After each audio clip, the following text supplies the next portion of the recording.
বাণিজ্য সহজীকরণ, জাতীয় নিরাপত্তা, পরিবেশ সুরক্ষা, মেধাস্বত্ব সংরক্ষণ, চোরাচালান ও অর্থ পাচার প্রতিরোধে গুরুত্বপূর্ণ ভূমিকা রাখে কাস্টমস বিভাগ। কাস্টমস দিবস উপলক্ষে আয়োজিত এক সংবাদ সম্মেলনে এনবিআর চেয়ারম্যান আব্দুর রহমান খান বলেন, নিষিদ্ধ আমদানি পণ্য শনাক্ত এবং বৈধ পণ্য দ্রুত খালাসে কাস্টমস ব্যবস্থাকে সম্পূর্ণ অটোমেটেড করা হবে। আমরা পোস্ট ক্লিয়ারেন্স অডিটের দিকে জোর দিয়েছি যাতে করে মালামালগুলো দ্রুত খালাস হয়ে যায়।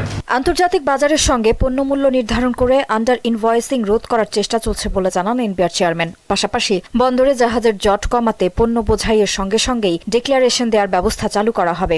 জাহাজে ওঠার পরেই যেখানে ঘোষণা দেওয়া সম্ভব, ক্রাইম বাঁচানো সম্ভব, সেখানে পোর্টে আসার পরে কেন ঘোষণা দেয়, এই সময়টা তো আমরা বাঁচাতে পারি।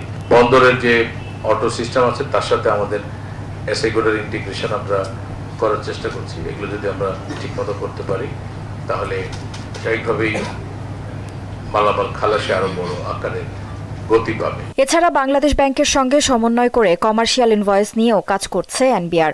আমরা বাংলাদেশ ব্যাংকের সাথে কমার্শিয়াল ইনভয়েসের একটা ইন্টিগ্রেশনের কাজ এখন চলছে এবং এটা যদি হয়ে যায় তাহলে আমরা কমার্শিয়াল ইনভয়েসের যে ডাটা সেটা সরাসরি এসআইগুলোর সাথে এবং তাদের যে ফরেন এক্সচেঞ্জে আছে তার সাথে আমরা এটা কম্পেয়ার করে করতে পারবো।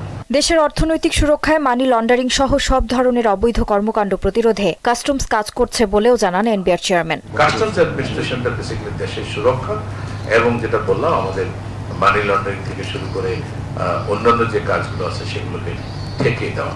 নাহিদ সিরাজি নিম্মি, মোহনা সংবাদ, ঢাকা।